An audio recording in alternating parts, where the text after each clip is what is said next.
Bienvenue à la première édition du Yad After War, organisée par les étudiants en web marketing et ressources humaines. Merci à tous de vous être déplacés et d'avoir répondu présent.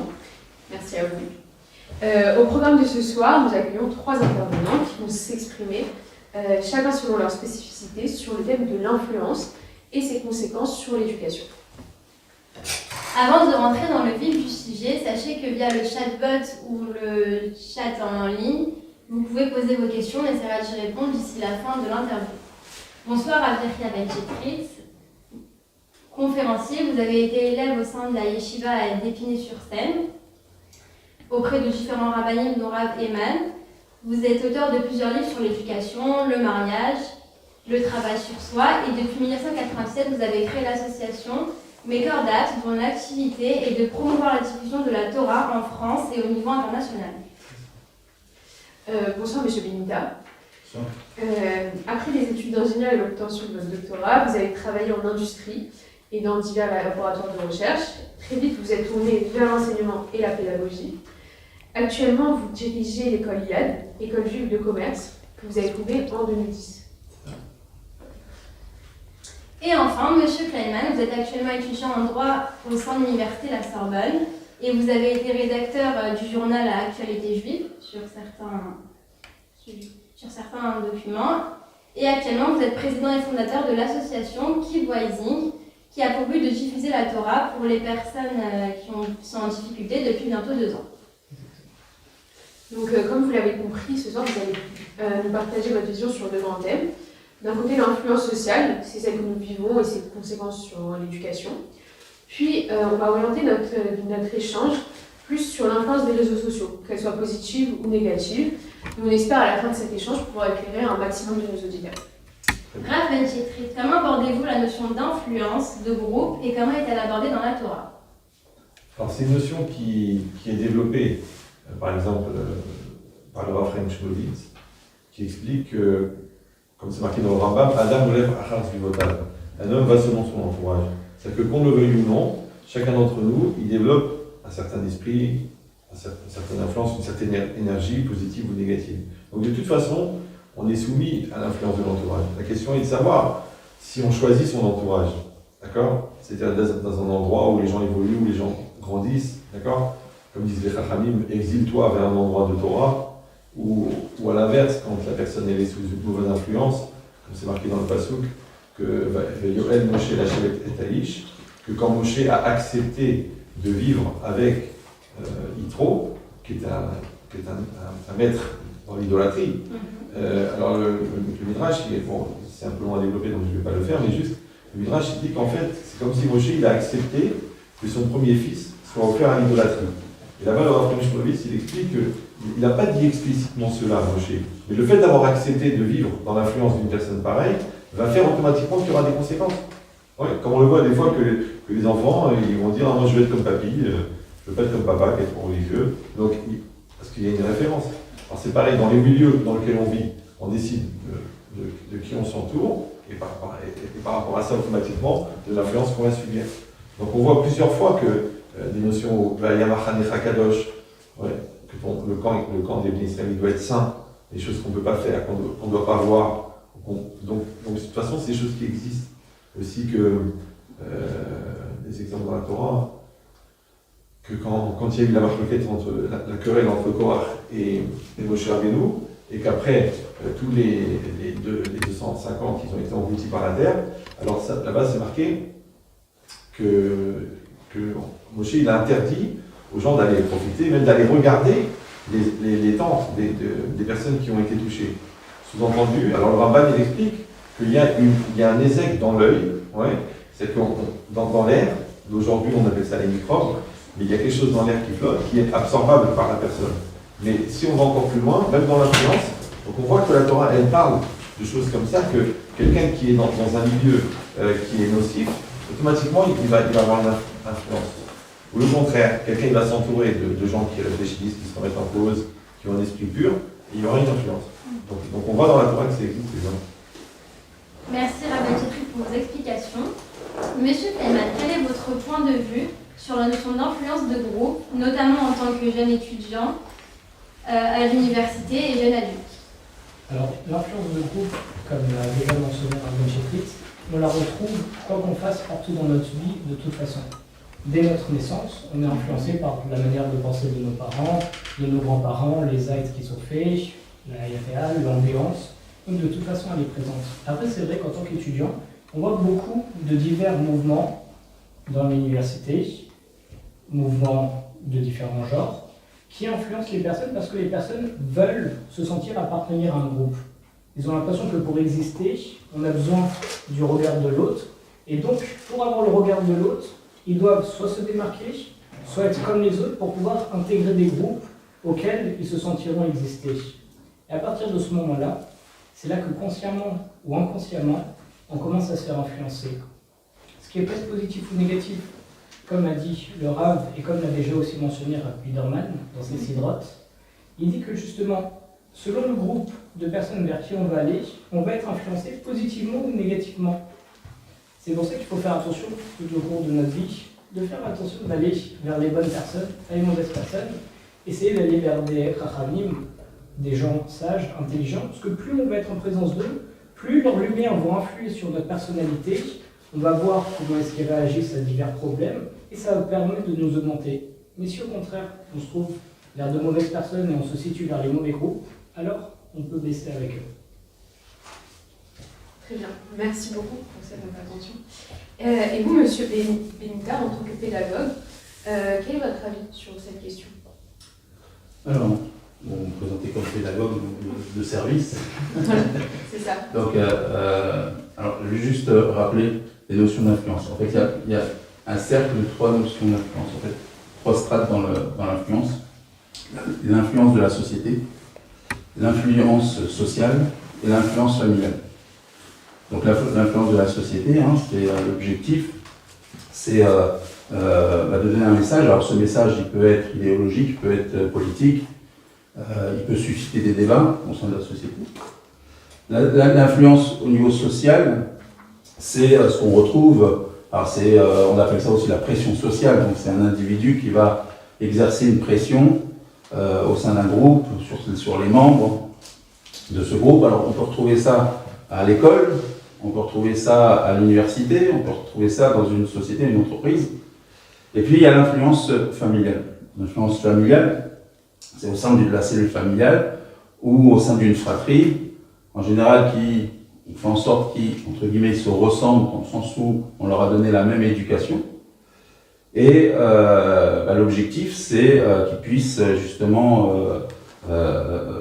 avoir des valeurs par rapport justement à l'éducation qu'on leur a donnée. Alors, le lien qu'il y a entre ces 3 influences, c'est que au niveau de l'influence familiale, il faut savoir que si on est dans une cellule familiale, dans un contexte familial où réellement on a investi sur l'éducation, on a donné une structure, on a donné des valeurs. Après ces valeurs, quelles que soient ces valeurs, et je ne parle pas forcément de valeurs thoraïques. Alors, bien sûr, il faut nuancer ce que je dis, parce que ce n'est pas une règle en soi, mais il est très rare, en tout cas il est rare, que l'individu qui va être, entre guillemets, bien formé au sein de cette cellule familiale, va pouvoir être influencé au niveau social et au niveau de la société. Par rapport justement à des choses que lui n'a pas connues justement dans sa cellule familiale.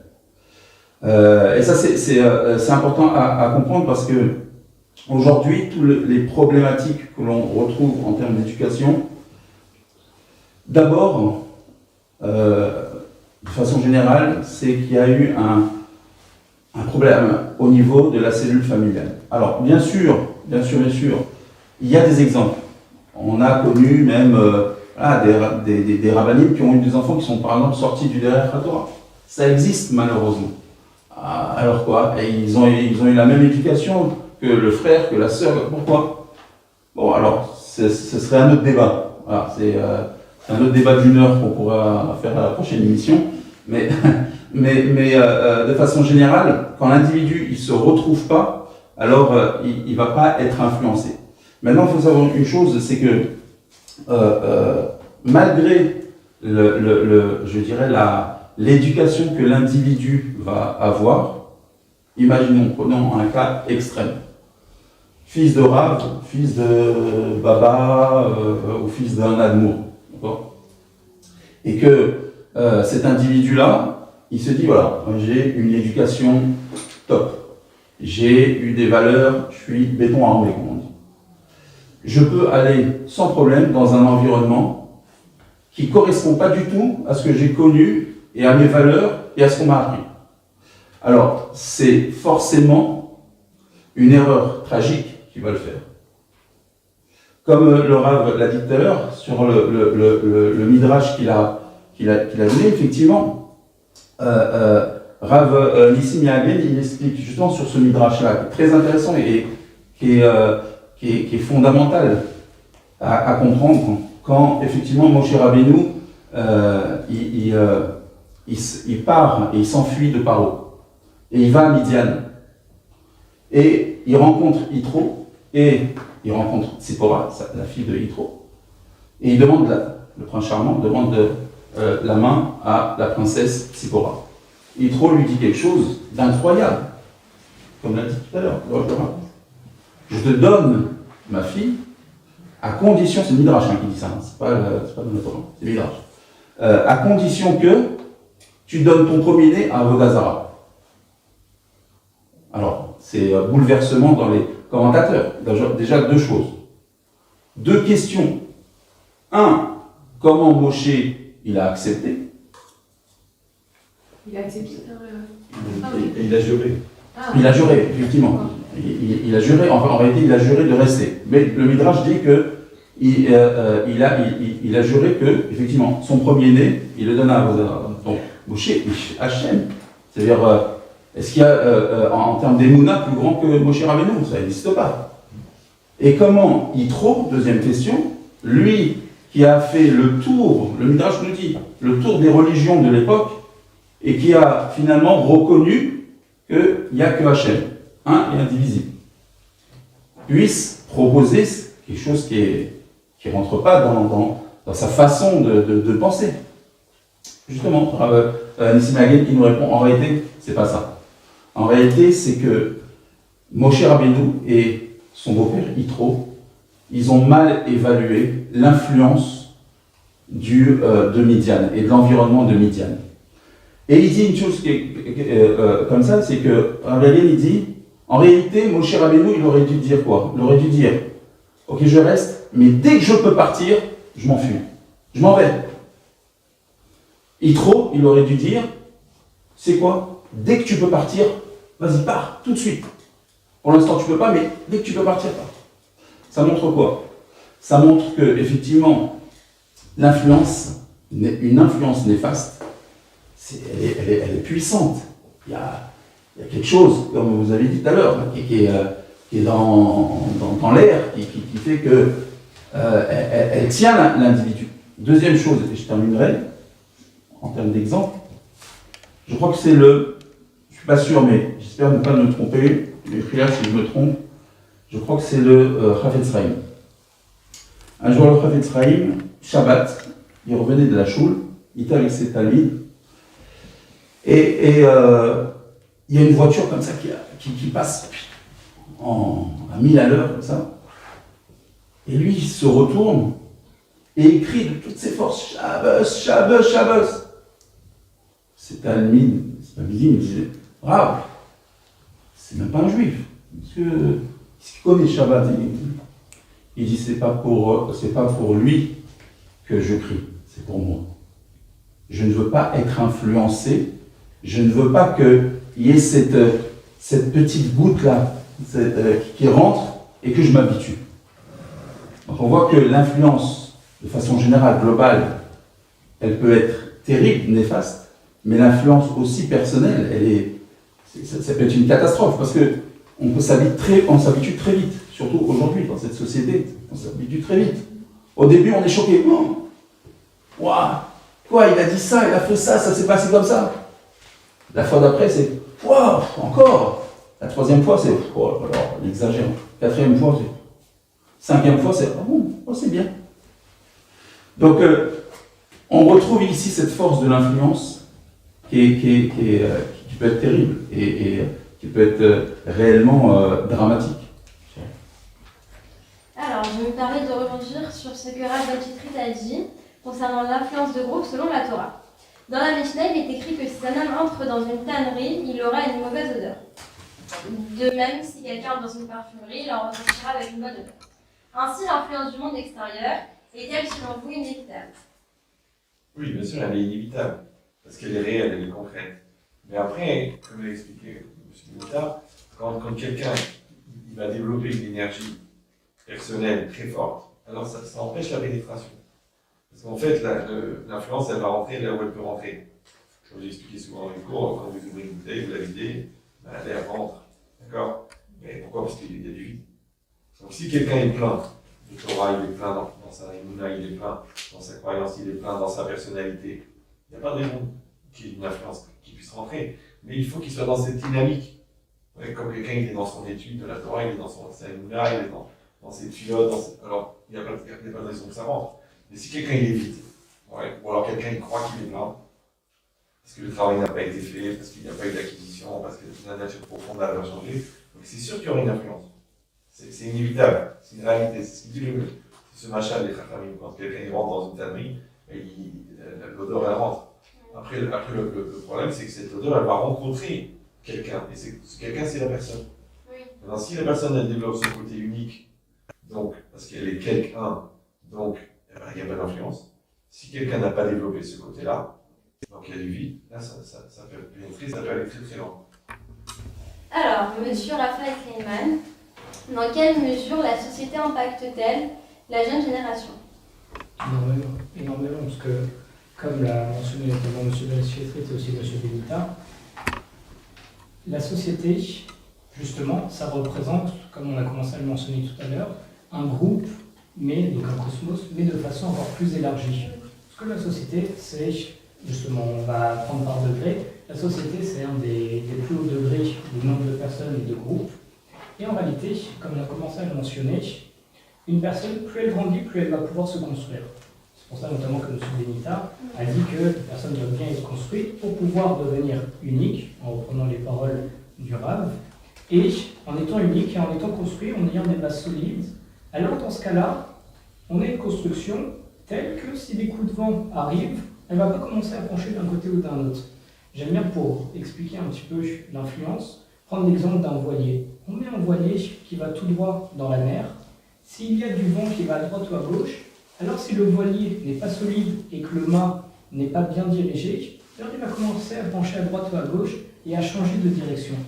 Ce qui fait que dans notre société, sans arrêt, autour de nous, il y a ces vents qui essayent de nous emmener d'un côté ou d'un autre, mais c'est en étant bien construit qu'on va pouvoir rester sur notre direction. Après, il faut, comme on l'a dit, réussir à distinguer les deux sortes d'influence. On a les négatives et les positives. Les positives, en restant avec de grands rabbinim, en restant avec des personnes intellectuelles, de bonnes personnes. Un machin que mon rabbin, Rav Yosef Rosenberg, il m'a donné un jour, il m'a raconté une histoire. Deux rabbinim qui parlaient, un qui disait à l'autre, est-ce que tu veux voir le plus beau livre de Moussard qui existe au monde? Il dit oui, montre-le-moi. Il lui a montré une personne. Il a dit, c'est en observant cette personne, comment elle réagit face aux choses, comment elle fait attention aux autres, cette personne représente le plus beau livre de Moussard qui existe. C'est beau. Et donc en réalité, on voit que, exactement, c'est en voyant les personnes qu'on va pouvoir être influencé, qu'on va pouvoir être guidé. Et c'est pour ça que c'est, par exemple, un grand honneur pour moi de me trouver entre Rav Chitrit et M. Benita, qui sont des sommités pour moi et qui peuvent, et j'espère, déteindre un petit peu sur moi et m'influencer positivement. Mais dans notre société, malheureusement, il y a énormément de contrastes. Il y a même plus de négatifs que de positifs. C'est pour ça qu'il faut faire attention, toujours rester dans le côté lumineux, on va dire, éviter les zones d'ombre. Et plus on reste dans le lumineux, et plus on va être construit, plus on va pouvoir ne pas être influencé, voire même influencer les autres positivement. Donc au lieu de parler maintenant du sujet de façon passive à subir les influences, essayons de devenir actifs et de nous influencer, comme on a essayé de monter par exemple avec le Keep Rising, essayer de nous influencer positivement les personnes en leur donnant tous les outils nécessaires pour se construire, pour être le plus solide possible et influencer pour qu'ils soient dans la bonne voie. Merci. Vous avez beaucoup parlé de construction personnelle, de être fort et illuminé pour pas qu'on nous influence. Et vous avez parlé surtout de la cellule familiale, de tout au début. Et qu'est-ce que pourrait faire une personne qui a, par exemple, pas forcément ses clés en main, on va dire ses cartes en main, pour pouvoir pas se faire influencer ou se faire influencer que positivement, comme vous l'avez dit. Oui, c'est comme vous l'avez dit. Alors, je dirais pour un juif déjà étudier la Torah. C'est la base. Avoir un rave et avoir un makom où il va véritablement étudier et approfondir les choses. Le fait d'avoir un rave, c'est aussi d'avoir un exemple. Et c'est ça qui est très important. Aujourd'hui, en fait, je parlais tout à l'heure de la cellule familiale. De façon générale, je ne veux pas rentrer dans le débat et les marloquettes, mais aujourd'hui, c'est vrai que les parents ont un peu, je dirais, démissionné. Il faut dire les choses.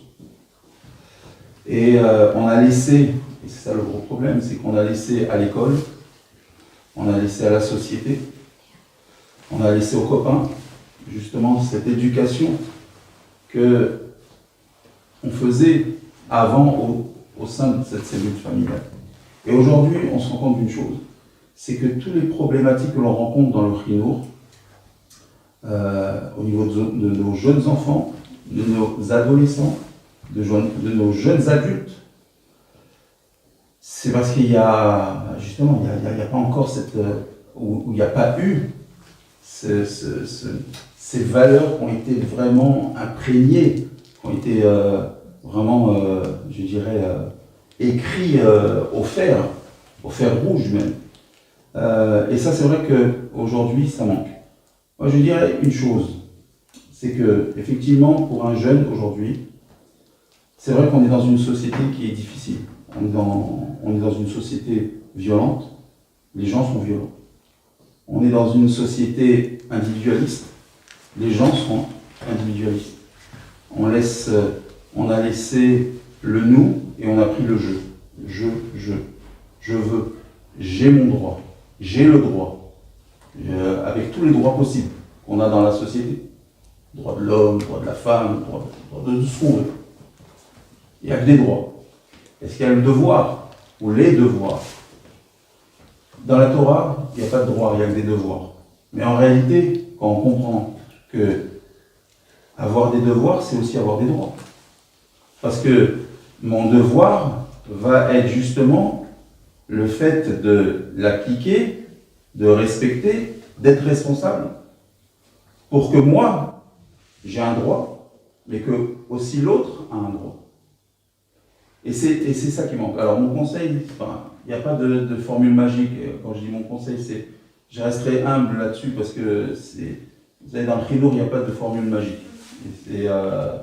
On essaye de faire ce qu'on peut, mais c'est vrai qu'il y a les fondamentaux. Les fondamentaux pour un jeune homme ou même une jeune fille, étudier la Torah, avoir un rave avec lequel on va voir Torah Traim, ça veut dire comment il vit.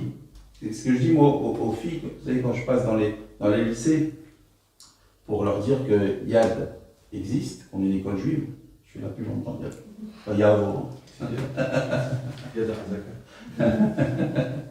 Et je leur dis une chose, je leur dis, faites un séminaire avant de venir à l'école. Pas pour la Torah, pas pour... alors bien sûr, quand on va faire un séminaire, on va apprendre des choses, on va se former, bien sûr, on va approfondir les choses. Mais c'est pas pour ça en réalité qu'il faut faire un séminaire. Parce qu'aujourd'hui, on peut faire un séminaire sur Internet, avec des shiurim qui sont pointilleux, machin, etc., avec des rabbanim, je ne vais pas faire la praxis. Il y a des shiurim, d'accord? Mais pourquoi on fait un séminaire? Pour voir comment les rabbanim y vivent. Pour voir Torah Traim, pour être dans cet environnement et d'être finalement influencé par justement ces rabbinim et comment ils voient la vie, quelle est leur vision. Si on veut s'en sortir aujourd'hui dans cette société, il n'y a que cette solution. Moi, je ne vois que cette solution. Voilà. Pour des jeunes hommes et des jeunes femmes. Vous pensez du coup que la pression sociale extérieure elle est plus forte aujourd'hui qu'auparavant? Alors, elle est plus forte indéniablement, ça c'est clair. Je ne peux pas dire le contraire, tout le monde sera d'accord. Je suis d'une génération qui a connu l'ancien monde et qui a connu le nouveau monde. Pas comme Raphaël, mais comme Ben Chitrit. J'ai connu le monde sans Internet, j'ai connu le monde avec Internet. Deux mondes. Je crois qu'on est d'accord là-dessus. C'est deux mondes. Alors, c'est sûr qu'il y a une pression aujourd'hui, une pression sociale qui est forte, une pression sociétale qui est très très forte, qui est néfaste. C'est sûr qu'on a aujourd'hui des problèmes. J'ai noté, en préparant ça, j'ai noté quelques chiffres. Au niveau, par exemple, des nouvelles technologies. Alors, maintenant, c'est même plus le problème d'Internet. Internet, c'est dépassé. C'est pas ça le problème aujourd'hui. Le problème, c'est les supports, les outils, smartphones, tablettes. C'est ça, et demain, des nouvelles technologies qui existent. Le métaverse, on entend parler du métaverse. Mais c'est des choses de fou. On va tous avoir des lunettes connectées. Et c'est pas dans 15 ans. C'est dans 2 ans, 3 ans, 5 ans. Alors, c'est vrai qu'il y a cette nouvelle technologie, mais j'ai regardé des chiffres. Il y a une étude qui a été faite depuis quelques années, il y a, je crois, un peu plus de 10 ans. Et elle a donné des résultats, je crois, en 2018, donc c'est pas très... Pour des enfants de 2 ans, ils ont remarqué qu'en moyenne, ils ont 3 heures de visionnage écran. 3 heures par jour. Ce qui fait à peu près 1000 heures dans l'année, pardon, excusez-moi. De 8 à 12 ans, ils ont à peu près 5 heures. Ça fait 1700 heures par an. De 13 à 18 ans, on arrive presque à 6h30. Ça fait 2,5 années, 2400 heures. Donc ça correspond à 2 ans et demi de visionnage. Le gars, pendant 2 ans et demi, ça s'assoit, vas-y, mets-moi un truc, et je m'arrête dans 2 ans et demi. C'est un truc de fou. Alors, le pire, c'est pas ça, c'est de se dire, bon, ok, d'accord. Le pire, c'est les conséquences. On a les conséquences aujourd'hui. On a la gravité de la chose. La gravité de la chose, c'est que, au point de vue santé, au point de vue cognitif, au point de vue neurologique, on a véritablement de graves conséquences. On a de l'obésité chez les jeunes enfants. On a des problèmes de mémorisation. On a des problèmes de concentration. On a des problèmes de langage aujourd'hui. On a des enfants qui, à 5 ans, 6 ans, 7 ans, 8 ans, ne parlent et ne parlent pas bien, n'arrivent pas à former des mots, n'arrivent pas à former des phrases. Des problèmes de compréhension. Donc, tout ça, ça s'est exacerbé. Alors, c'est sûr que l'influence, c'est clair, il y a une plus grosse influence qu'il y a 40 ans. Parce qu'on n'avait pas ces outils. On avait autre chose. Alors, quelqu'un qui veut faire du mal, bon, de toute façon, il trouvera toujours. Et aujourd'hui, en 2 clics, on a le spectacle. On dit. Donc, ouais, c'est des vrais problèmes aujourd'hui. Des vrais problèmes qu'on rencontre. Et monsieur Raphaël Kliman, vous avez créé Équipe Voisine durant la période de confinement. Quelle place ont eu les réseaux sociaux au sein de votre projet? Alors, d'abord, comme vous venez de le mentionner, c'était pendant le confinement, ce qui fait que les réseaux sociaux, qui sont le vecteur de communication le plus rapide et le plus simple à utiliser en réalité, étaient la chose la plus adaptée et la chose la plus prisée et utilisée de toutes les personnes dans le monde, pas seulement les étudiants, aussi les adultes. Parce que, étant donné que dans le confinement, par définition, on restait confiné, on restait à la maison, on ne pouvait plus communiquer avec les personnes, on avait besoin de se recentrer, et donc, on restait beaucoup plus de temps, très certainement qu'il y a de nombreuses études qui sont sorties dessus, sur le téléphone, sur les réseaux sociaux. De là, on a commencé à observer la chose, et on a profité, avec le keeprising, du fait que les personnes restent de plus en plus sur les réseaux sociaux, pour la plupart du temps, malheureusement, voir des choses qui ne servent à rien ou bien des choses qu'il ne faut pas voir. Et donc on a dit pourquoi pas transmettre via les réseaux sociaux, donner des flux de lumière parmi toutes les ondes négatives qu'il y a. Donc on a commencé à créer le keeprising. On donnait des cours, au début c'était sur Zoom, c'était la meilleure plateforme pour ça. Et en faisant des cours, de plus en plus au HM, on donnait des cours à 2 personnes, 4 personnes, 5 personnes. Au bout de quelques mois, on était plus de 100 personnes à suivre les cours tous les jours, absolument tous les jours. Je me souviens une fois, j'avais préparé un cours de 30 minutes, il a duré 4 heures. Et les personnes sont restées pendant 4 heures à écouter le cours, à poser des questions. C'était inimaginable. D'abord, je n'avais jamais vraiment donné de cours. Je m'inspirais d'un livre dans lequel j'ai étudié en Rebrouta à la synagogue. Et les gens appréciaient et on pouvait discuter, ce qui permettait aux gens d'échanger, de voir des personnes, même si c'est en virtuel, et de pouvoir apprendre des choses. Et c'est là où justement, on peut utiliser chaque chose pour le bien ou pour le mal. On va juste, en 2 secondes, prendre juste l'exemple du feu. Le feu, ça peut être extraordinaire, on peut cuire nos aliments, on peut se réchauffer, on peut se faire du bien. On a besoin de chaleur d'ailleurs pour vivre. En dessous d'une certaine température, le corps n'est plus viable d'ailleurs. Mais le feu, on peut aussi l'utiliser pour détruire, pour faire des chaleurs, pour faire des incendies. On voit que chaque chose qu'Akadosh Baruch Hu a créée, elle peut être utilisée pour le bien ou pour le mal. Et donc les réseaux sociaux qui ont été créés par de grosses firmes, malheureusement, la majorité des choses qui y sont transmises sont négatives. Donc on essaye de renverser le flux en transmettant de la Torah, ce qui fait que les personnes, en scrollant, on appelle ça leur écran, ils vont voir plein de vidéos drôles, mais au moins, ils vont tomber sur une petite vidéo de Torah, un petit moussard sympathique, et ça peut leur changer la journée, ça peut leur changer la vision des choses.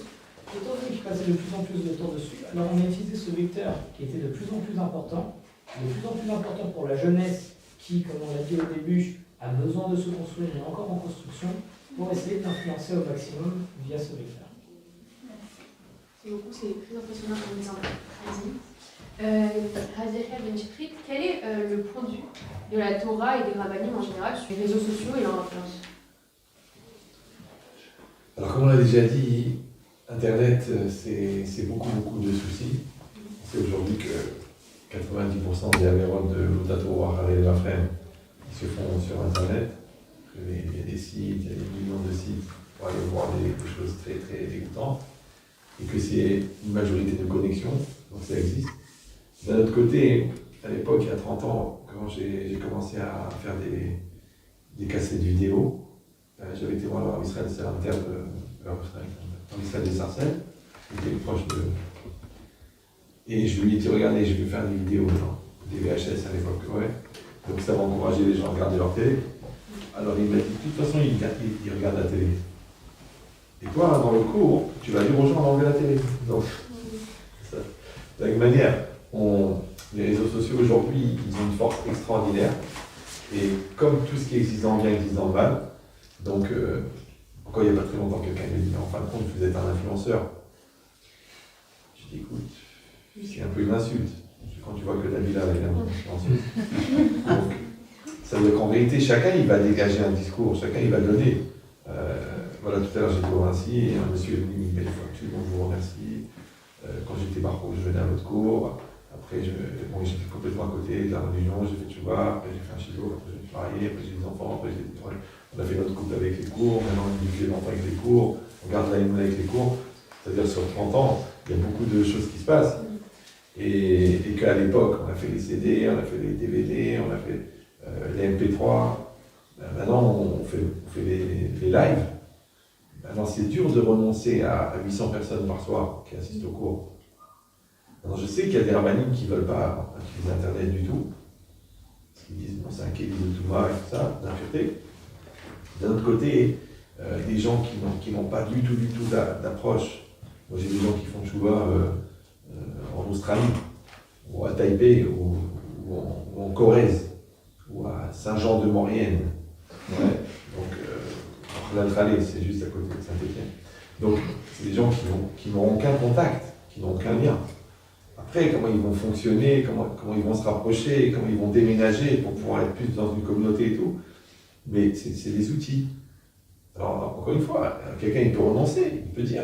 Moi j'ai des gens qui me disent non, la Torah c'est en direct, d'accord? Comme c'est quand je prends un euro, il y aura une en direct, et que c'est dans la crainte, et dans le... Mais d'un autre côté, est-ce qu'on peut renoncer? L'année dernière, on a fait 12 millions de minutes visionnées. Pas 12 millions de vues. 12 millions de minutes visionnées, ça fait 30 ans. C'est pas mal. Donc c'est dur de renoncer à ça. C'est diffusé dans 100 pays différents. C'est pas des flash Torah, c'est des cours d'une heure et demie. C'est des vraies thérapies. Les gens, même moi, je mets en ligne un cours par jour, à peu près, des fois 2. Je leur dis, vous n'êtes pas fatigué Mais moi, je me serais fatigué d'écouter tout ça. Mais aujourd'hui, il y a une telle obscurité. Parce qu'à l'époque, j'avais demandé à Arlema, je lui avais dit, mais à quoi ça sert que je vais faire un cours une fois par semaine, 1h30, et les gens, tout le reste, ils sont avec le Yitzhara, avec la bêtise, avec la drogue, avec la... il m'a dit, un peu de lumière enlève beaucoup d'obscurité. Et c'est vrai. C'est que la chance qu'on a, c'est que la société, elle est tellement nulle, qu'en fait, elle fait la promotion de la Torah. Parce que plus on va donner des valeurs, d'ailleurs je vois les centaines de non-juifs qui regardent les cours, donc plus on a une Torah qui est vraie, une Torah qui est pure, une Torah qui est claire, qui est explicite, les gens ils ne peuvent pas nier. Alors après, il y a le zé, les romanzé, évidemment, il y a l'autre côté, mais ça sera toujours le libre arbitre. La seule différence, c'est, pour donner un machal, c'est comme si quelqu'un il habite dans un village. Il ne connaît pas la ville, il ne connaît pas l'influence de la ville, le bruit, les cris, les nerfs. Il est dans un village, il est tranquille. Ben, quand il veut, il va à la ville. Quand il va à la ville, ben, effectivement, mais quand il sent que ça ne va pas, c'est trop néfaste, il retourne au village. Le problème, c'est qu'aujourd'hui, la ville, elle rentre dans la vie. Parce que avec les téléphones, le jour, la nuit, comme le travail, c'est jour et nuit, c'est les emails. Je vois les gens, moi je voyage beaucoup dans le train, ils sont encore en train de travailler, ils arrivent chez eux, ils ont encore des mails à répondre. Donc ça veut dire que le problème, c'est que l'extérieur, il rentre. C'est pour ça qu'il faut créer des espaces réservés.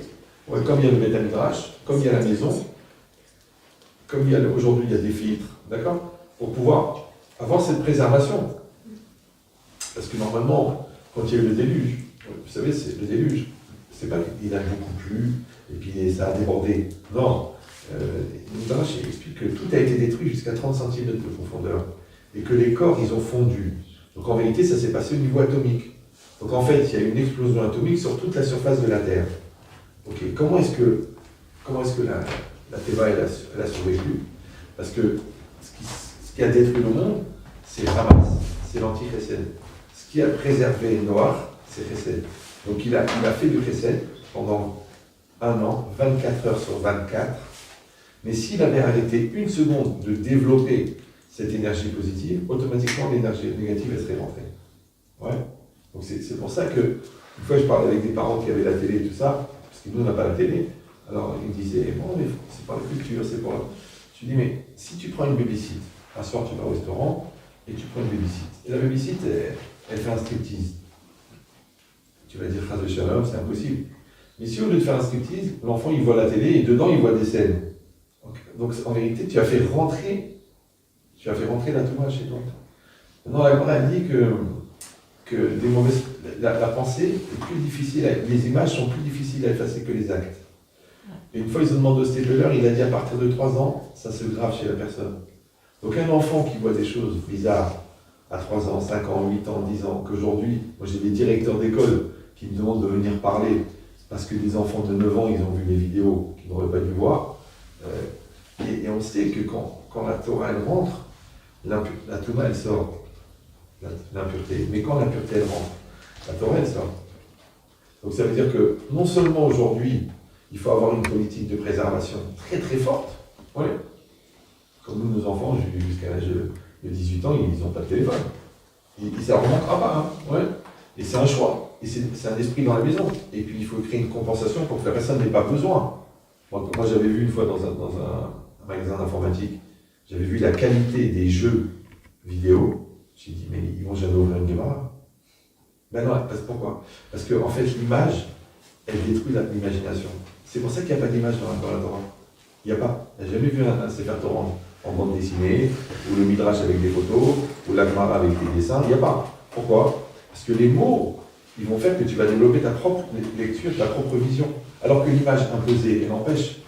C'est pour ça que les gens ont moins d'imagination, parce qu'ils n'ont pas. Ils ont plus la capacité de fabriquer l'image. Mais l'effort de fabriquer l'image, c'est aussi une manière de synthétiser une situation. Donc ça développe aussi la réflexion. Donc il y a moins de réflexion. Après, quand il y a moins de réflexion, il y a moins de recul, il y a moins de maturité. Donc les gens deviennent plus intuitifs et réactifs et impulsifs. Donc avant on attendait Mashiach, maintenant on attend le bac Amazon. D'accord? Donc ça veut dire que les gens sont rentrés dans une logique comme ça d'animalité. Et c'est fait exprès. C'est pas genre par hasard, c'est un virage qui a été pris par la société. Non, ils emploient des programmeurs spécialement dans les fabricants de smartphones et d'applications et tout, pour créer cette dépendance, pour créer cette logique-là. La preuve, c'est que les patrons des Silicon, ils ne veulent pas que leurs enfants aient des smartphones. Parce qu'ils ont dit, une personne, en moyenne, elle regarde 400 fois par jour son téléphone. Donc, combien de fois elle regarde ses enfants, combien de fois elle réfléchit à sa vie. Donc, on rentre dans une situation où l'influence, elle rentre dans la vie, elle rentre dans la maison, elle rentre dans la chambre, elle rentre dans la tête. Donc, si quelqu'un, encore une fois, n'a pas un projet très très clair, et c'est pour ça, on a dit qu'il faut beaucoup étudier la Torah, il faut beaucoup avoir des repères, avoir des rabbinim. Sinon, mais c'est sûr que la personne est emportée. La preuve, le jour où j'ai fait une conférence dans une famille, ils m'avaient fait venir parce que les ados, ils étaient 3 fois leur smartphone. Bon, j'ai parlé pendant une heure et quart. J'ai pas dit que c'était grave le smartphone. J'ai dit que c'était grave d'être nul. Ouais. Et je t'apprends comment devenir bon. Et quand tu es bon, alors, par contraste, ça devient nul. Oui, le smartphone. Mais quand on a fini la conférence, tous les ados, ils étaient sur le canapé en train de jouer avec leur téléphone. Ça veut dire que c'est vraiment fort. C'est une addiction. C'est très fort. Donc c'est pour ça que je pense qu'il faut essayer de ne même pas rentrer là-dedans. Parce que tout le jeu, c'est de rentrer. Quand la personne est rentrée, c'est fini. Ouais. C'est comme si on ouvre la porte de l'avion en plein vol. C'est un peu tard pour faire des choix. C'est absorbé par l'air extérieur. Donc il faut préserver le plus tard possible et profiter de ce temps-là pour construire des gens qui n'ont pas besoin, qui ont une autonomie par rapport à ça. Mais comme c'est beaucoup plus long de construire des personnes que de se faire influencer par les réseaux sociaux, c'est une course contre la montre. Merci. Un sondage a été lancé avant l'émission et les statistiques qui en sont ressorties sont intéressantes. En effet, 40 personnes sur 56 affirment que l'influence sociale et les réseaux sociaux ont été majoritairement une avancée négative. Comment expliquez-vous, messieurs, ces chiffres? Pensez-vous que ces chiffres sont révélateurs de la société actuelle? Oui, vous Alors, oui, ces chiffres sont révélateurs. Sont révélateurs parce qu'en réalité, il faut bien comprendre une chose, c'est que de façon générale, les gens dans la société souffrent de ça. Et je ne parle pas que dans la communauté juive, je parle vraiment de la communauté nationale. Les gens souffrent de ça. Comme le Rav a dit, effectivement, aujourd'hui, ils sont accros. Il y a des études aujourd'hui qui montrent que les jeunes sont aussi accros qu'à la drogue. Des études sérieuses, vraiment. J'ai eu plusieurs cas de conflits entre les parents et les enfants, et que quand je vais dire à l'enfant, écoute, t'as quand même des parents, il dit non, je préfère mes amis. Ça fait tout. Même pas des vrais. On comprend ça. Mais moi, un jour, je faisais un cours à l'université, dans un amphi. Il y avait à peu près 150 ou 200 personnes. Pour vous montrer un petit peu comment les gens sont accros. Et comme ça, on parlait justement des smartphones, et je leur dis, vous êtes sur les réseaux sociaux, et sur les réseaux sociaux, des fois il y a des challenges. Oui. Alors je dis, on va faire un challenge, vous savez quoi? Pendant une semaine, voilà, moi je donne mon téléphone, vous donnez tous vos téléphones, et pendant une semaine, on vit sans téléphone. Et on va voir, on fait une expérience qu'ils appellent une expérience sociale maintenant. Mais qu'est-ce que j'ai pas dit? C'est-à-dire, s'il pouvait me lyncher, il l'aurait fait. C'est-à-dire que j'ai dit un gros mot. J'ai dit quelque chose enfin, c'était... ils étaient choqués. Choqués. Ils disaient, mais non, mais vous nous enlevez notre vie.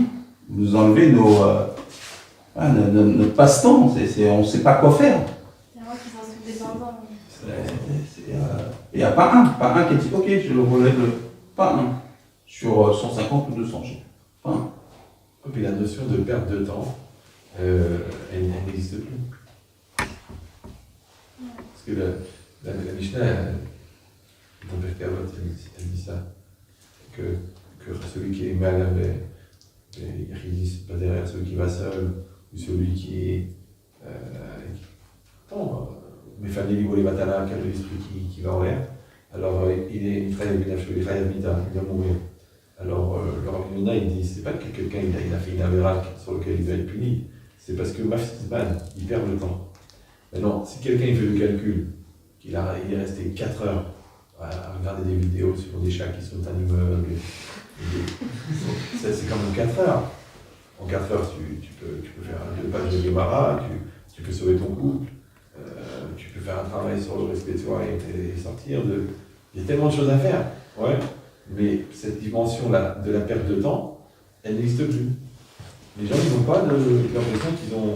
Si on disait à quelqu'un, tu vas faire 5 ans de prison, il dirait « Chas de Shalom ». Mais si on lui dit à quelqu'un, tu vas rester 5 ans en heures redistribuées à regarder des bêtises, ça ne dérange pas. C'est que le temps qu'on t'enlève, il dérange, mais le temps que tu perds, il ne dérange pas. Ça, c'est vrai.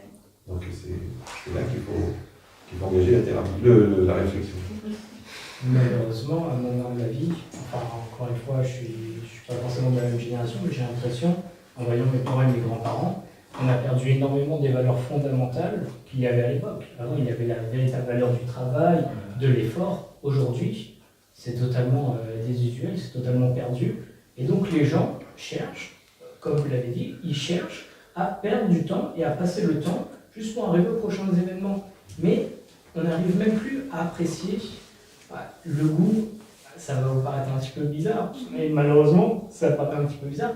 Mais le goût de la connaissance, le plaisir à apprendre, le plaisir à développer son intellect, comme un sportif qui a un véritable plaisir à travailler ses muscles, parce qu'en réalité, lorsqu'on les voit, on dit c'est bizarre, les personnes ils sont en train de se faire un lit de gâteau rouge, ils ont du mal à marcher.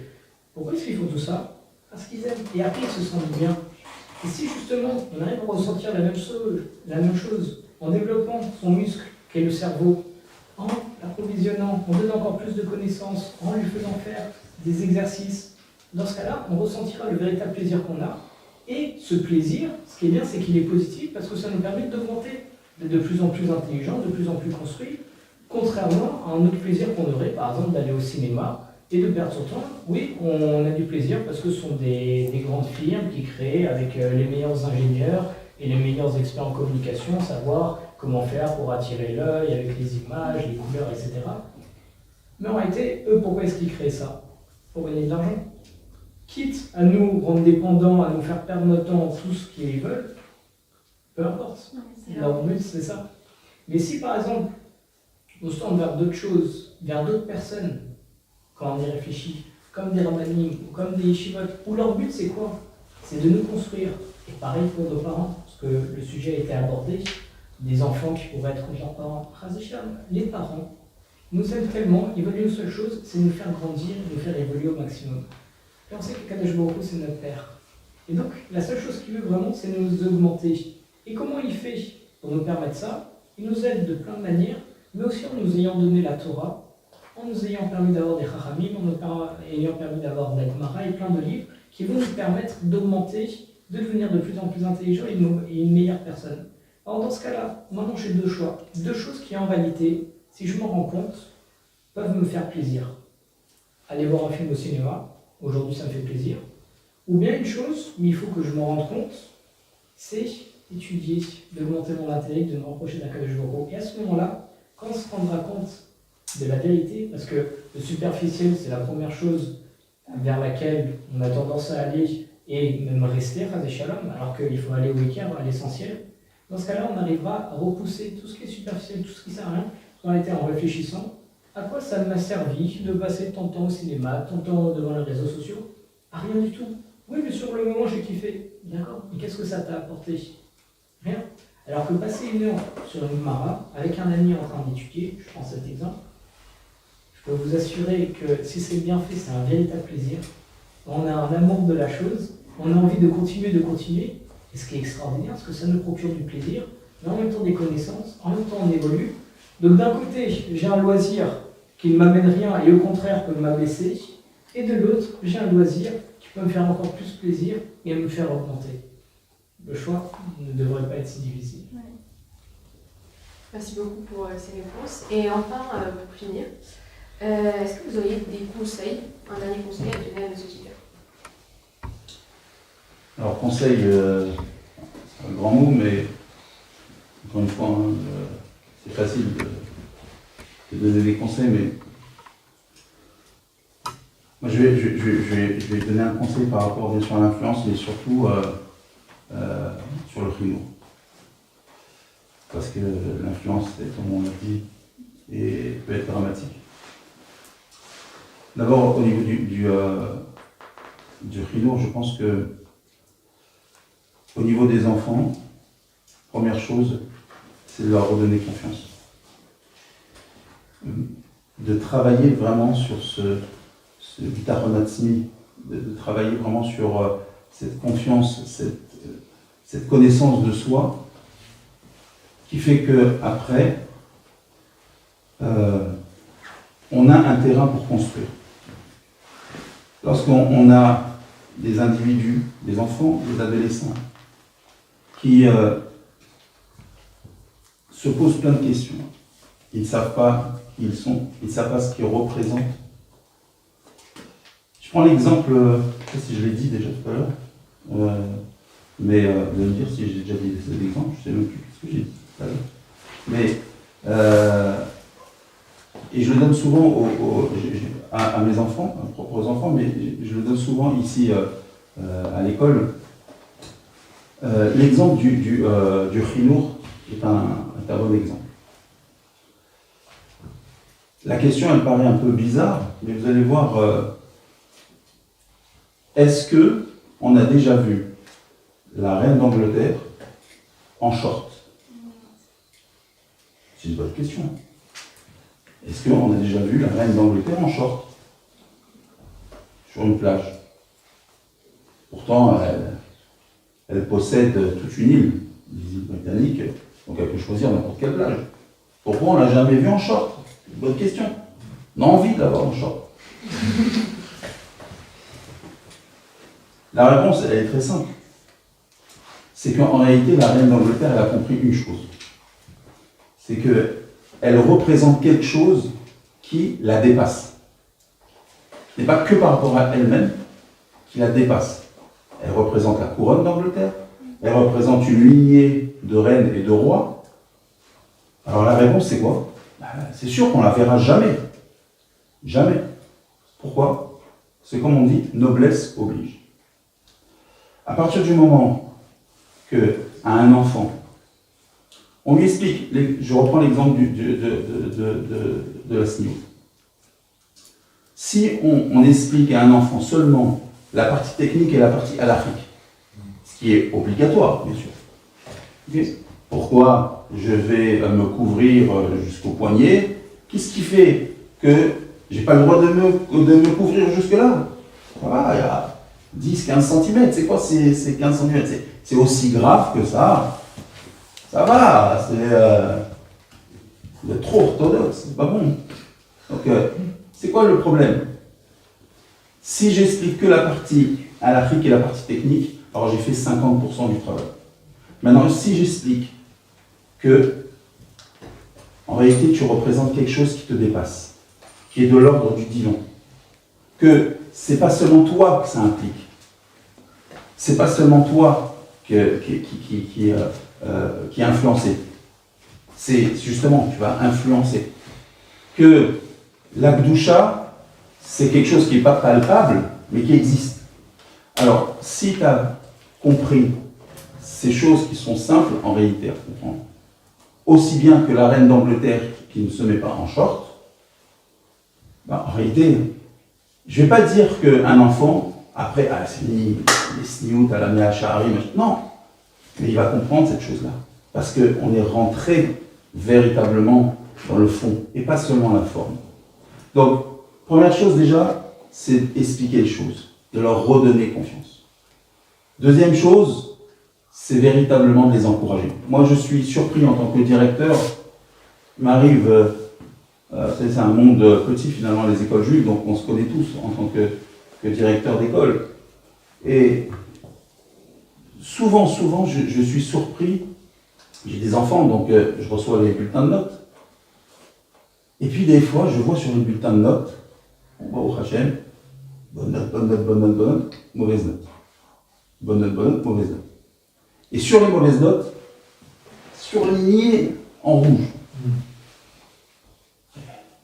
Surlignez les bonnes notes. Ne surlignez pas les mauvaises notes.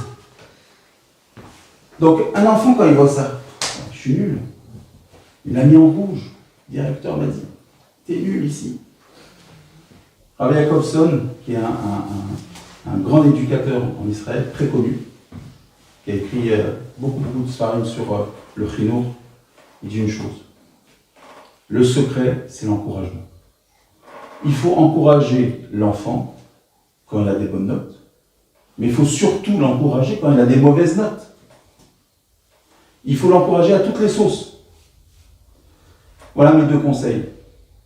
La communication est aussi essentielle. C'est quelque chose on ne peut pas se passer de communication. Il faut expliquer les choses. Et moi, comme je dis souvent aux parents, je leur dis, mais qu'est-ce que vous avez à faire de mieux que d'investir sur le chinour de vos enfants? Influencer vos enfants. Mais pour influencer vos enfants, le Rav l'a dit tout à l'heure, il faut aussi donner l'exemple. Être l'exemple de ses enfants. Vous savez, un enfant, il sera toujours influencé, je dirais de façon plus directe, même si derrière il dit non, je veux pas, machin, etc. Mais ça entre. Quand il voit son père, sa mère, ses parents, où il y a un exemple, alors il va peut-être mettre du temps à dire finalement, oui, mon père il a raison, ma mère a raison, mais ça va rentrer. Moi, je dis aux parents une chose. L'influence, comme on l'a dit, et je crois que je finirai par ça, peut être néfaste, dramatique.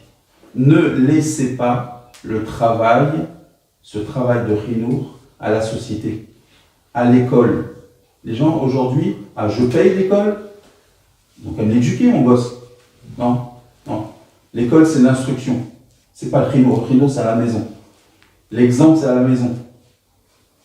Donc c'est ça mon conseil. Humblement, je répète humblement, voilà, donner confiance pour justement bâtir quelque chose et une base, encourager pour qu'il puisse se construire et puis donner l'exemple. Voilà. Merci beaucoup, messieurs, pour chacune de ces réponses. Nous allons à présent passer aux questions du public. Si quelqu'un parmi vous a une question. Oui, j'ai une question.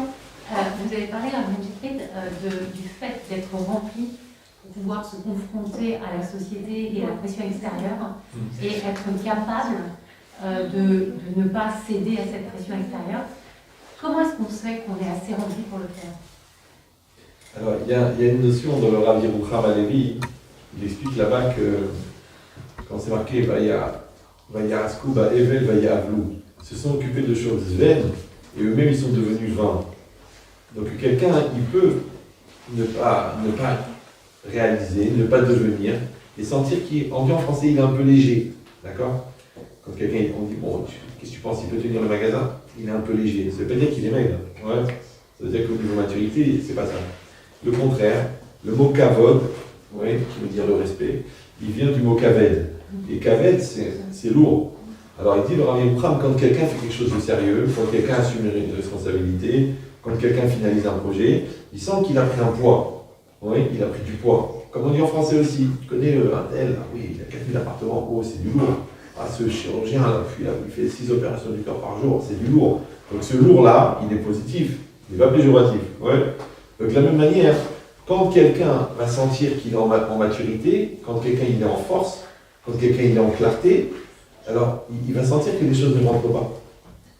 Vous suivez? Donc pourquoi? Parce qu'on dit En Yetzer Hara Sholeh, il avait mis chez l'hypopanouï. Le Yetzer Hara ne s'attaque qu'à celui qui a le cœur vide, libre. Et le cœur, c'est quoi? C'est le centre décisionnel de la personne. C'est de là d'où tout part. Maintenant, si le cœur est vide de moi, comme le vide n'existe pas dans la nature, donc automatiquement il est rempli avec le Satan. Donc si moi je vois, quand je fais le vide en moi, que quand je regarde ma nature, que je suis attiré par des choses qui sont superficielles, c'est que je suis superficiel. Un rabbin avait dit ça hier, si tu restes à manger 2 heures, tu penses à rien. Ce n'est pas un exercice compliqué pour la majorité des gens. Donc tu vas à manger, tu penses à rien. 2 heures, 1 heure. Et après, qu'est-ce qui te monte? D'aller faire une mitzvah, d'aller jouer au poker, d'aller regarder un film. Ce qui te monte, c'est toi. D'accord? Donc chacun, il peut mesurer, il peut savoir.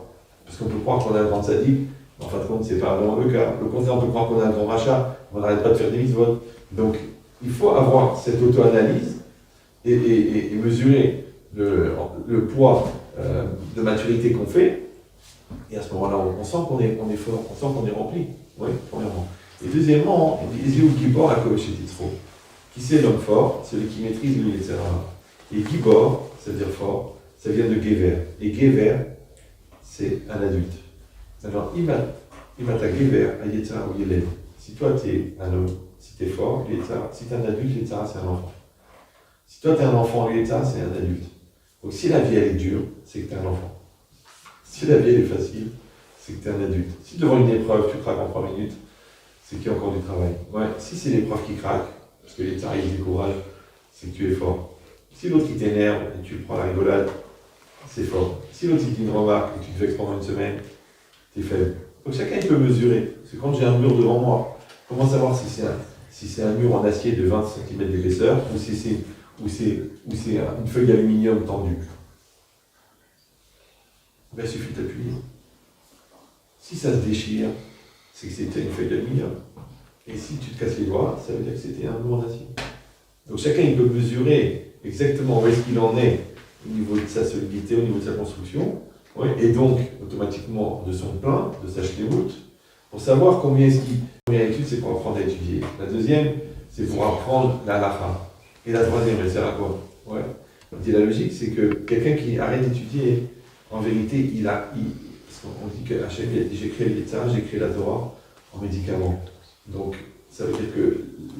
Et le Yetzer Hara, c'est le doute. Parce que Amalek, c'est la même valeur numérique que Safek. Donc la Torah, c'est l'antidoute. Maintenant, l'influence extérieure, elle vient dans le doute. Quelqu'un qui est ignorant, il peut être influencé. Quelqu'un qui n'est pas sûr de lui, il peut être influencé. Quelqu'un qui a un doute entre son plaisir et ses obligations, il peut être influencé. Quelqu'un qui hésite sur la nature divine de la Torah, ou quelqu'un qui a des problèmes avec l'âge du monde, parce qu'il n'a pas des réponses claires, il peut être influencé. Donc ça veut dire que c'est le vide de connaissance qui va être le terrain du doute. C'est le vide de confiance en soi qui va être l'aspirateur, l'appel d'air de l'influence extérieure. C'est le manque d'amour de soi qui va faire que je vais devenir dépendant de quelqu'un qui va me donner un petit peu d'attention. Donc on voit bien que en fin de compte, c'est un jeu entre le plein et le vide. Donc plus je vais être plein, moins le vide va m'influencer. Maintenant la société, elle est vide. Qu'est-ce qu'elle propose? Rien, des amusements, des rigolades, des vents de flash, des soldes. Ouais, au fond, c'est vide.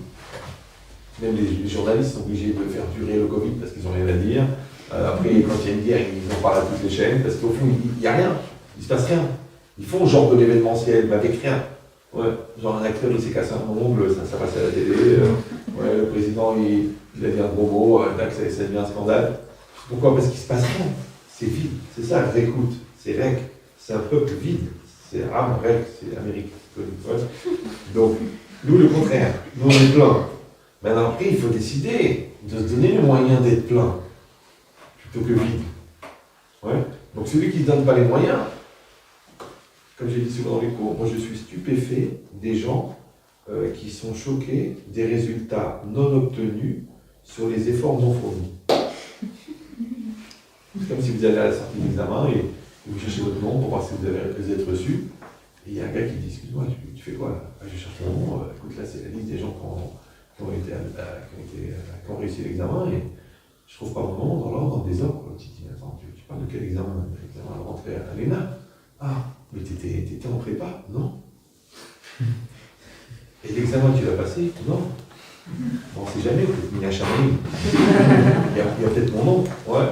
Donc, faut arrêter de s'étonner des comportements d'enfants qui ne sont pas éduqués. Il faut arrêter de s'étonner de la décrépitude d'un couple qui n'a pas été construit. Il faut s'arrêter de se choquer de son niveau de fragilité émotionnelle quand à l'intérieur il n'y a personne. Donc la solution elle est simple. C'est que il faut un projet et il faut se donner les moyens. Quand on se donne les moyens, et ça c'est une grosse discussion, est-ce que c'est l'effort qu'on a fourni qui nous a préservés ou c'est le résultat atteint qui nous a préservés? Mais en tout cas, il y a une dynamique d'être toujours en recherche de résultats, d'amélioration, de grandir. Et d'ailleurs, on le voit, les gens comme Laurent Rosenberg sur le Wahra, qui étudie toute sa vie, 15 heures par jour, ouais, pourtant il connaissait tout. Et d'autres qui savent à peine lire et qui font des philosophies, qui passent à la télé, qui font. J'avais lu une fois un truc incroyable, ça c'est intéressant à le dire aux gens qui sont bien influencés par les médias, c'est que vous avez remarqué que les animateurs, plus ils disent des bêtises, plus ils sont payés à la télé. D'accord? Donc les émissions intelligentes, elles se passent à 4h du matin, les émissions idiotes, elles passent à 20h. Et comme on est influencé par l'image, c'est la meilleure manière de devenir un consommateur. Oui. Et aussi l'idée qu'en fin de compte, comme on l'a dit tout à l'heure, l'image, elle empêche de réfléchir, elle empêche d'évoluer. Mais avant ça, déjà, quand quelqu'un n'est pas dans cette dynamique d'évolution personnelle continuelle, il est sûr qu'il va être dans l'autre. C'est ça ce qu'il a dit Hachem. Il y a la vie et la mort. Les gens disent non, c'est pas la mort. C'est pas. Si, c'est la mort. Mais pas la mort condamnée à mort, Pantin, les bougies, le kadish. Non. La mort psychologique, la mort intellectuelle, la mort émotionnelle, la mort de maturité. C'est cette mort-là. Et le contraire, c'est la vie. Donc, au Bacharta Bachaim, tu choisiras la vie, c'est-à-dire que tu te donnes les moyens de rester en vie. Et à ce moment-là, il n'y a pas d'influence. Merci beaucoup. Merci. Est-ce que vous auriez une autre question? Oui, alors Raphaël, vous êtes, avec Ultrasim, vous êtes omniprésent sur les réseaux sociaux, soit Insta, Facebook, et du coup, vous recevez une influence de l'extérieur. En étant exposé, on reçoit une influence négative de l'extérieur. Comme vous l'avez dit, comment vous gérez ça en fait? Alors une influence de l'extérieur, on reçoit personnellement. Si on s'ouvre à l'extérieur, on reçoit aussi des... Bien sûr. Alors le but, c'est pour ça aussi qu'on fait un maximum de zoom, où le zoom en réalité, il n'y a pas de flux ni de vidéo ni quoi que ce soit, ce qui fait qu'il n'y a pas d'autre influence qu'on peut recevoir. Mais il y a d'ailleurs de nombreuses questions qui se posent à toutes les institutions juives. C'est est-ce qu'on va donner des cours de Torah mixtes, pas mixtes? Est-ce que non, je veux que ce soit bien séparé? Ou bien non, moi je veux justement rapprocher les personnes éloignées. Il y a toujours cette discussion pour savoir quelle orientation prend les institutions. Et ce qu'on a essayé de faire, en tout cas au Kipporazim en tant que jeune, on a remarqué que malheureusement, il y avait beaucoup de mauvaises choses sur les réseaux sociaux. Alors on s'est dit, de toute façon, les personnes qu'on va toucher sont des personnes qui déjà vont sur les réseaux sociaux, comme l'a dit Rabbi Chetrit, avec sa question s'il doit publier avec ses cassettes sur la télé ou pas. C'est la même chose. On a vu que de toute façon, il y avait pas mal de juifs et de personnes qui restaient sur ces réseaux avec de mauvaises influences.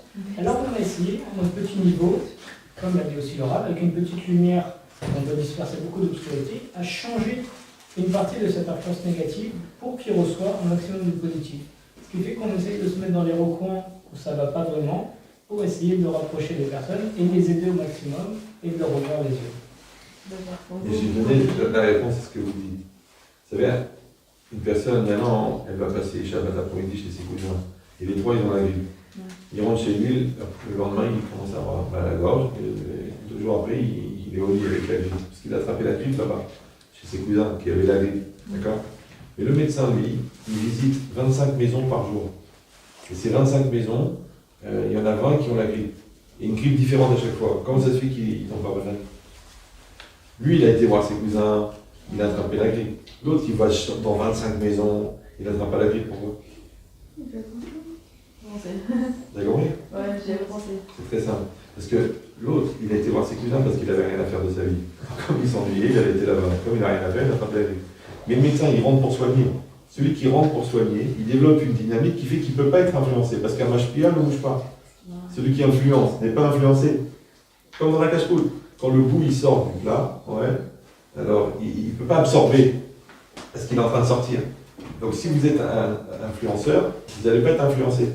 Mais c'est pareil, lui il va dans une dynamique, les Shem Shamaïm, sans aucun intérêt d'aider à faire. Ouais. Donc à la limite, Hachem il va le préserver, tandis que la Mézaket est un rabbin, Enchet Ba'agado, celui qui veut aider la communauté, la faute elle ne vient pas chez lui. Maintenant tu dis, mais il y a des choses, oui, mais la question c'est tu les vois ou tu les vois pas. Alors Béteresh, c'est Rose Céléraire, quand je suis dans un bon esprit, les choses elles passent à côté. Moi je me rappelle quand j'ai commencé les cours, à l'époque j'ai remplacé Arleman au DEJ, vous n'étiez pas né, mais et il y avait 400 personnes, et puis au premier rang il y avait des femmes très très mal habillées. Moi j'avais séparé les femmes, mais les femmes elles avaient oublié de s'habiller. Ils oubliaient l'eau, des fois ils oubliaient le bas. Et moi je donne le cours, donc moi j'étais un affaire de l'Yeshiva, du collège, je viens, je fais cours, je reviens. Et je dis au Rav, je suis très gêné, il y a des femmes mal habillées. Qu'est-ce qu'il m'a dit? Il m'a dit regarde les hommes. D'accord, vous non? C'est pareil, lui il va dans un esprit positif de transmettre. D'accord? Alors après il va dire on peut diffuser, je suis obligé d'aller sur Facebook, il va minimiser au maximum, mais il est déjà dans un esprit propre et positif. Donc ça va passer. Parce que BDR chez Rod Céléraire. Tu veux ça, tu vas trouver. Ouais. Même à Bnei-Brak, tu peux trouver des images dégoûtantes. Ouais. Et peut-être à Las Vegas, tu vas faire quelque chose. Parce que tu as été chercher là-bas le Bet Chabad ou le Bet Midrash et tu as rencontré un rave incroyable et il t'a ramené à la Kedusha. Alors, donc il y a l'influence, mais il y a aussi l'influence personnelle que tu développes qui te préserve. C'est pour ça qu'il faut être en dynamique perpétuelle de positive. Comme ça ne peut pas rentrer. Merci beaucoup. Merci à Ben Chitri, M. Gaïma et M. Bunta. Merci à Liad de nous avoir réunis pour cet échange et aux élèves de ressources humaines et web marketing pour leur investissement dans ce projet. Les retransmissions seront disponibles sur nos réseaux sociaux. Ce soir était la première édition du Gad Afterwork. Restez connectés et n'hésitez pas à commander et à donner des idées pour une prochaine édition du Gad Afterwork. Merci beaucoup.